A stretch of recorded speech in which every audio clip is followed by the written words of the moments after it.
এই গরমে একটু স্বস্তি পেতে হলে কাঁচা আমের কিন্তু জুড়ি মেলা ভার।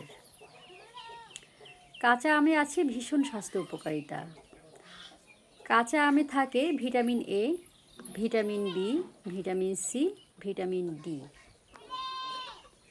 কাঁচা আম গরমের হাত থেকে দেহকে রক্ষা করে। অ্যাসিডিক কোষ্ঠকাঠিন্য বা বদহজমের সমস্যা কমাতে সাহায্য করে।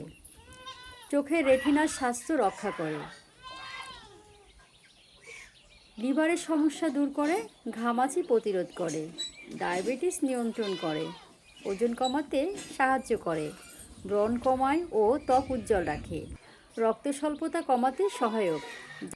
এখনকার দুপুরবেলা, বিশেষ করে গরমকালের এই দুপুরে যদি আপনার ঝিমুনি আসে বা ঘুম আসে এবং আপনার কোনো কাজে ব্যাঘাত ঘটায়, তাহলে কিন্তু এক টুকরো কাঁচা আম আপনার ঘুম ভাঙিয়ে দিতে পারে, বা কাঁচা আম দিয়ে শরবত করে খেলেও ঘুমের ভাবটা কেটে যাবে। কাঁচা আমের অনেক রকম রেসিপি হয়, যেমন ডালে কাঁচা আম, আমসত্ত্ব, আমের মোরব্বা, আম দিয়ে মাছ রান্না, তারপরে ইত্যাদি ইত্যাদি। তবে আজকে আমরা খুব সহজ একটি রেসিপি করব, সেটা হলো কাঁচা আমের খাটা। এই খাটাটা কিন্তু ভালোই লাগে, রুটির সাথে খাওয়া যায়, ভাতের সাথে খাওয়া যায়, এমনিতেও খাওয়া যায় এবং খেতে কিন্তু দারুণ লাগে এবং খুব অল্প সময় খুবই সহজে এই কাঁচা আমের খাটা তৈরি করা যায়। তাহলে চলুন আমরা রেসিপিতে চলে যাই। প্রথমে আমগুলো ভালো করে ছিলে দিচ্ছি, ছিলতে ছিলতে একটু খেয়েও নিচ্ছি। আমার কিন্তু ভীষণ পছন্দের। আর আসলে হাতের সামনে এভাবে আম পেলে নিজেকে তো আর সামলানো যায় না, বলুন। আমগুলো ধুয়ে নিয়েছি। এখন আমগুলো টুকরো করে কেটে নিব। আমি এরকম সাইজ করে কেটে নিচ্ছি, আপনারা কিন্তু ছোট বড় করে কেটে নিতে পারেন, তবে এত বড় করলেও কিন্তু সেদ্ধ হবে।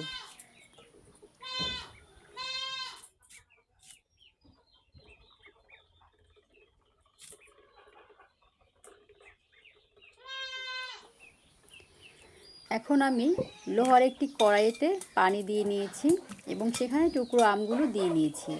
এখন দিয়ে দিচ্ছি পরিমাণ মতো লবণ এবং 1 চিমটি হলুদ, তার সাথে 1 চিমটি মরিচের গুঁড়ো। এখন ভালো করে নেড়ে নিচ্ছি। তো লবণটা তো স্বাদ মতো যাবে, আর হলুদ এবং শুকনো মরিচের গুঁড়ো সেটা যতটা পরিমাণ আম হবে সেই অনুযায়ী দিতে হবে। তো আপনি আপনার পছন্দ মতন করে দিয়ে নেবেন।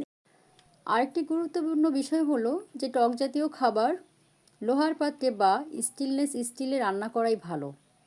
অ্যালুমিনিয়াম পাত্র এখানে বর্জন করাটাই ভালো। তো আমি এখানে এখন চিনি দিয়ে নিচ্ছি পরিমাণ মতন, আপনারা কম বেশি করে দিয়ে নিতে পারেন। এখন আমি ভালো করে ঘুটে নিয়েছি, ঘুটে চিনি দিয়ে নিয়েছি। তো আসলে আপনারা চাইলে এটা ছাঁকনির সাহায্যে ছেঁকে নিতে পারেন বা ব্লেন্ড করে নিতে পারেন ব্লেন্ডার দিয়ে। তো আমি সেটা করছি না। এখানে দিয়ে নিচ্ছি সর্ষের তেল।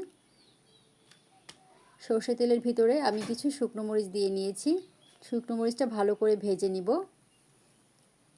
এখন দিয়ে নিচ্ছি আমি এখানে 5 ফোড়ন। তো আপনারা 5 ফোড়নের সাথে আরও অন্য কিছু দিতে পারেন, আমি 5 ফোড়নই দিলাম। এখন আমি এখানে দিয়ে নিব আমগুলো। এখন ভালো করে নেড়ে নিব। এভাবে যদি আপনারা আমের খাটা রান্না করেন বা এটা যদি আপনি ছেঁকে ফেলেন, তাহলে এটাকে কিন্তু চাটনি বলা যায়। তো অনেক কিছু দিয়ে খেতে পারবেন এবং সংরক্ষণ করেও রেখে দিতে পারবেন। তার জন্য এখানে দিতে হবে ভিনিগার। তুলে নেওয়ার আগ মুহূর্তে আমি এখানে দিয়ে নিচ্ছি ভিনিগার। আমি এখানে দিয়ে নিচ্ছি 1.5 চামচ ভিনিগার। ভিনিগার দেওয়ার ফলে আমি এই রেসিপিটি বা চাটনিটি 1.5 থেকে 2 মাস সংরক্ষণ করে রেখে দিতে পারবো। তবে সংরক্ষণ হবে না, যে অল্প পরিমাণে বানিয়েছি আজকের ভেতরে শেষ হয়ে যাবে। তো কেমন হলো আমাদের এই আমের চাটনি বা আমের খাটা, অবশ্যই কমেন্ট করে জানাবেন এবং এতক্ষণ সাথে থাকবার জন্য অসংখ্য ধন্যবাদ। ভালো থাকবেন সবাই, আর একটি লাইক পাওয়ার আশা করছি। ভালো থাকবেন আবারও। অসংখ্য ধন্যবাদ। আল্লাহ হাফেজ।